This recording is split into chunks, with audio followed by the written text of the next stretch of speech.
भाजपा के प्रदेश अध्यक्ष दिलीप जायसवाल के बॉडीगार्ड ने खुद को गोली मारकर कर ली आत्महत्या। घटना दिलीप जायसवाल के सरकारी आवास की है।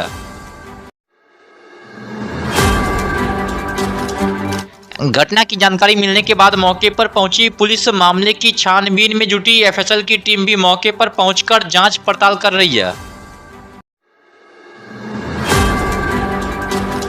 मृतक बॉडीगार्ड की पहचान आशुतोष मिश्रा के रूप में की गई है, जो दिलीप जायसवाल के सरकारी आवास पर हाउस गार्ड के रूप में कार्यरत था। मैं करीब सुबह 10:30 बजे सचिवालय थाना अंतर्गत एक सूचना प्राप्त हुई कि एमएलसी फ्लैट में एक हाउस गार्ड जो कि सीआरपीएफ में कार्यरत है उनके सर पे गोली लगी है। त्वरित घटनास्थल पर पहुंचते हुए ये पाया गया कि जो उक्त व्यक्ति है वो मृत है तथा उसके सर पे गोली लगी है। फौरन उसे पोस्टमार्टम के लिए आईजीएमएस में भेज दिया गया है। प्रथम दृष्टया या आत्महत्या का मैटर प्रतीत हो रहा है। बिहार विधानसभा चुनाव से पहले हिंद सेना नाम से नई पार्टी बनाकर बिहार की राजनीति में उतर गए पूर्व आईपीएस अफसर शिवदीप लांडे। कहा अब आर या पार होकर ही रहेगा।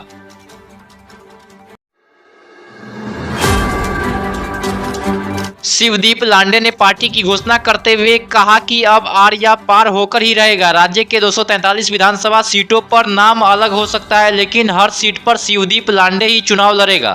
सवाल है कि जो आपको हम राज्यसभा देंगे, आपको हम मंत्री बनेंगे, आपको हम सीएम का फेस बनाएंगे, बातें तो यही थी। तो आपका सवाल भी वही है, मेरा तो कोई स्वार्थ नहीं है।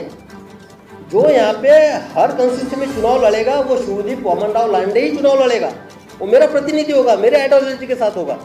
तो आप ये मत मानिए कि यहाँ का ये कैंडिडेट है और पटना का कोई है तो बांकीपुर का कोई कैंडिडेट है। बांकीपुर में नाम अलग हो सकता है, लेकिन उसके पीछे की जो प्रतिमा है, उसके पीछे जो है वो शिवदीप लांडे होगा। तो बिहार में 243 जगह पे शिवदीप वामनराव लांडे ही चुनाव लड़ेगा।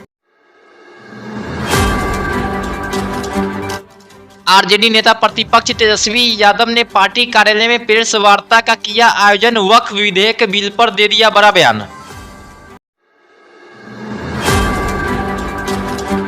प्रेस वार्ता को संबोधित करते हुए तेजस्वी यादव ने कहा, जब हमारी सरकार बनेगी तो इस विधेयक को किसी भी कीमत पर लागू नहीं होने देंगे। हम इसे कूड़ेदान में फेंक देंगे।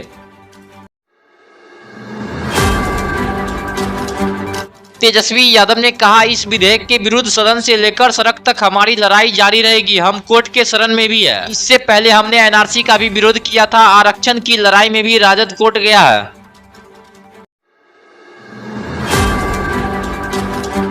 पटना वासियों को अब दीघा से दीदारगंज जाना होगा आसान। कल यानी 10 अप्रैल को मुख्यमंत्री नीतीश कुमार 3,831 करोड़ रुपए की देंगे सौगात।